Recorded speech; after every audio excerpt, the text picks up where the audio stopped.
Hey everyone, welcome to the third Atheists of Facebook online convention. This is your host and organizer, Adam Collins. I want to thank all the speakers that participated. Couldn't have done this without you. And as always, I got to thank my buddy Salim Williams for helping me run this whole thing. Totally could not pull this off without you, man, so thank you. All right, so what I wanted to talk about today has kind of been run to the ground in the atheist community because a lot of people have discussed this and people are just getting tired of hearing about the same subject. But I still think it's kind of important because maybe somebody who's seeing this isn't really familiar with the idea of atheism or why somebody wouldn't believe in a God. So I'm just going to address what I'm calling Atheism 101, which is basically just responses to the simplest, most common arguments that you hear religious people say that they think is proof of God and why those arguments fail.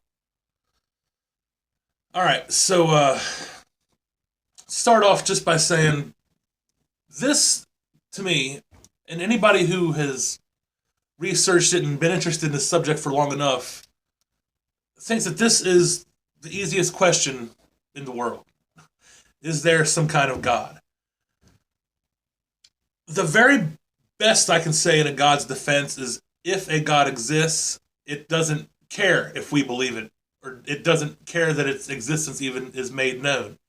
Because it would be so simple just to show up, just to make itself known.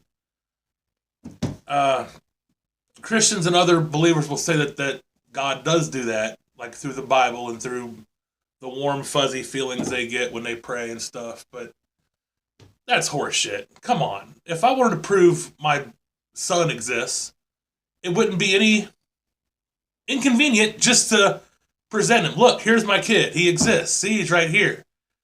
And God, he could show up right here. And suddenly, all my arguments go out the window. I immediately lose the argument. And so does every other atheist ever. If God could be bothered to do just that one simple thing, just show the fuck up. Manifest itself in reality in some way, instead of just in the minds of people where it leaves ambiguity and uncertainty. It just seems so easy. If God really loves us and wants to save us from hell and wants to be with us forever and party with our spirits in heaven forever, just show the fuck up, even for just a couple seconds. Show up, hi, I'm God, here I am, and then roll out. No, can't even be bothered to do that. So, since we don't have that, religious people and apologists have to come up with something called apologetics, which is basically trying to come up with reasons for why they think God does exist, even though we can't see, hear, smell, touch, taste, any of the five senses. He can't be detected by how we detect other things that we believe are real. So they got to come up with arguments that they think work for that. So here's a couple of them. The most common one isn't one argument. It's a bunch of different arguments that can be classified under the umbrella term arguments from ignorance. That's when you insert a God as a proposed answer for something that you don't understand. Arguments from ignorance can be, they're all over. Like, where did life come from if there is no God? We don't know how life got here, therefore God did it. Why does life exist? Life doesn't come from non-life. We don't know how that works. Therefore, God did it. I've heard things like the earth is the perfect distance from the sun, and that's very unlikely to happen. Therefore, God did it. Arguments from complexity. The human body is so complex, and that's very unlikely that it would happen by chance. Therefore, God did it.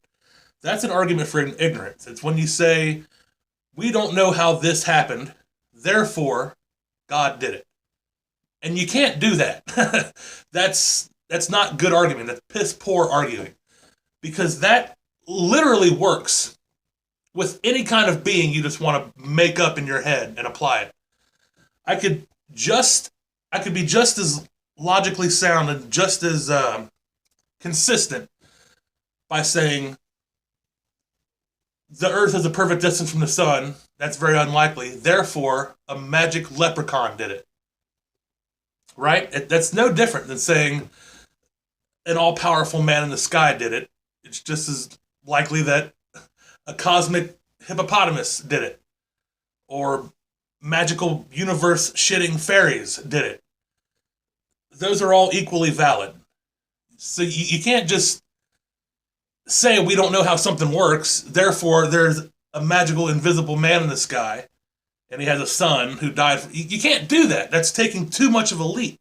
You're proposing something that isn't proven, has no evidence for its existence, and pretending that you've won some kind of argument.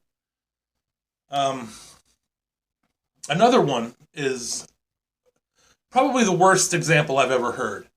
And I actually, when I took a philosophy course in college, on the very first day, he was going through the syllabus and what we were going to be discussing in class, and he got to the week 4 part, which is we're going to talk about the existence of God. And he and I got in a little discussion, and he ended it by saying, okay, and this is a line from God's Not Dead, if you've ever seen this. This was the knockout punch, so to say. A philosophy professor said, I know that I can't prove God exists, but you can't prove God doesn't exist. Okay, I let it rest there. And as soon as that class was over, I went down to student services and I withdrew myself from the class immediately. This is a college professor making an egregious elementary mistake. You can't say you can't disprove something and therefore it be your basis for why you think it exists. Fuck that. It goes back with the magic leprechaun and the universe shitting pixies. You cannot prove those don't exist. And that in no way gives weight to the likelihood of their existence at all. It does nothing to help your case to say that. So yeah, don't don't fall for that shit that you can't disprove God, therefore God exists, because you can say that about literally anything. Ghosts, witches, vampires, Loch Ness. You can't prove it doesn't exist, therefore it exists. No, that's not how that works. All right, another very common one is the question of morality. What do you base your moral standard on if you don't believe in a God? This is another very popular one, very basic argument that fails flat when you think about it. I might give it some kind of weight if you could find 2 Christians in the world that agree on every single thing. But since you can't find, a lot of Christians agree on some things, some Christians agree on most things, no 2 Christians agree on every single thing. Right? If all 2 billion plus Christians all believed and felt the exact same way about every single thing, I might be able to concede that there's some kind of moral standard that they adhere to, that they believe in. But they don't. You have Christians that are for gay marriage, against gay marriage. Christians that are pro-choice, pro-life. Christians that drink, other Christians that are convinced alcohol is the devil. Christians that have sex outside of marriage. Christians that believe any sex outside of marriage is adultery. That kind of ambiguity and uncertainty amongst people who try to hold a supreme being as their moral standard is total bullshit. And it's just so convenient that each believer is convinced that God believes exactly the way they do. If that person doesn't like gay people, how convenient, neither does God. If that person is for gay marriage, oh, how convenient, God is about love and he doesn't discriminate. Each person's version of God is a direct reflection of themselves. And anyway, with morality, we all know it all derives from empathy. It evolved as a way to keep societies together and to encourage, I guess, survival, because that's what drives evolution, reproduction, and survival. You have a better chance at surviving if you live in a cooperative society and everybody gets along with each other and helps each other out and doesn't just go around randomly raping and killing people. So we evolved a sense of empathy. That's what drives morality. You can see animals that have some kind of moral code, and they know nothing about the Bible or God or Jesus or something. It's in all kinds of species. It doesn't prove a God in any way whatsoever. This other one is the one that I get a lot, and it's really disappointing. It's disappointing as hell. Why is life worth living if you don't believe in God? Adam, how does your life have any meaning if you don't think that you're going to go to heaven afterwards? Okay. This one is super frustrating for me because, from my point of view, I have the complete opposite point of view. If I believed in a God and that there was a magical, eternal paradise, happy land that I was going to live in forever, like literally forever, after I died on this earth, why the fuck would I want to be on this earth at all? Why would I want to make any meaning of this sad little, tiny, infinitesimal existence on this earth? Because no matter how good your life is here on earth, it's not perfect, and it could be better. And heaven, supposedly, is perfect. It can't be better. So why wouldn't every Christian, every religious person just fucking blow their head off and get the hell out of here and go to paradise? It doesn't make any sense to have any kind of life worth living here on earth when it's all just going to end and you get to be happy forever. This is just a stumbling block that's in the way of eternity, eternal paradise. So wasting your time on this earth is just that, a waste of time. What are you doing here? Get the hell out of it. Go to paradise. That's what I would do if I really thought that. But not believing in God, not believing that there's some kind of eternal paradise after we die, is precisely what gives this life meaning. This is all we have. This is all we have to look forward to. When we die, show's over. We're dead, and it's all done. Our chance is up. That's what gives my life meaning, knowing that this is all we have. So I'm going to go out and do as much awesome shit as I can. I'm going to have the most fun that I can. Going to do as much. It motivates me to do anything I want. Just to have a great time for my entire life, because this is all I got. It's not a dress rehearsal for another life. This is the final show. And when I die, that's going to be it. So I got to cram as much living awesomeness as I can into my life, and that's what drives me every single day. Okay, another one, a popular argument, is called Pascal's wager. Almost everybody who's ever studied even an inkling of apologetics is familiar with this. And that is, okay, here's Pascal's wager. If you believe in God and you're right, you get rewarded forever in heaven. If you believe in God and you're wrong after you die, then it doesn't matter, you've lost nothing. But if you don't believe in God and you're wrong when you die, you suffer forever.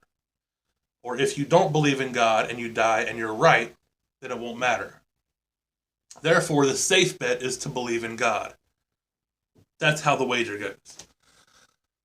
And that falls apart on every level too. I mean, even most seasoned apologists stray from this one because of how ridiculous it is when you think about it for a while. There have been literally thousands of gods that are proposed and have been believed by humans ever since the first God concept started up however many thousands of years ago. You could use that for any of those gods. It in no way says anything about the Christian God or the Muslim God or the Hindu God or any of the other thousands of religions that are around. And it could work from the atheist perspective if you use it in reverse. And you say, what if there is a God and he only rewards the people who were skeptical enough to not believe in him while on earth? It might sound ridiculous, but it's just as valid as Pascal's wager. And it's kind of insulting. Like, if I was God, I would be pissed that religious people think that they found this loophole. Like, they believed in me because it was convenient for them and they wanted to play a safe bet. Like, they found some sneaky way to get over on God. It's just so fucking ridiculous to think that. I don't know. Another point about Pascal's wager and asking about if life is worth living if there is no God. The last point to that is that the universe doesn't give a fuck about what you want. Reality in no way is bent towards your preferences. If you want to believe in God because it's convenient, that's fine, but that's not a reason or proof for anybody else to believe it. Right?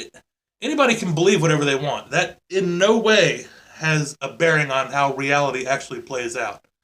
You can want to believe that you're rich and think that you have $1 billion in the bank, but that doesn't make $1 billion manifest in your account. That's not how that works.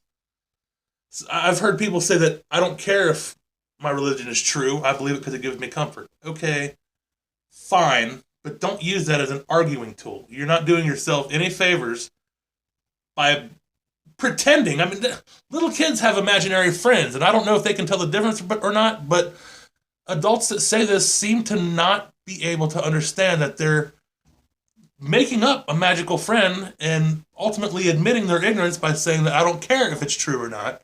It gives me comfort. And that's fine. I don't want to take that from them. If they need that to get through the day, great. Have it. But that in no way provides any kind of evidence for why you'd believe in a God. Or why I should anyway. Alright. I guess that about wraps it up for... I mean, there's a few other examples of small-time, petty arguments for God's existence. But I'm going to try to do like a series of this. So the next convention in the... what the hell is it? I don't know the exact date. It's the first weekend in May. I'm going to do another one of these, Atheism 201, 102.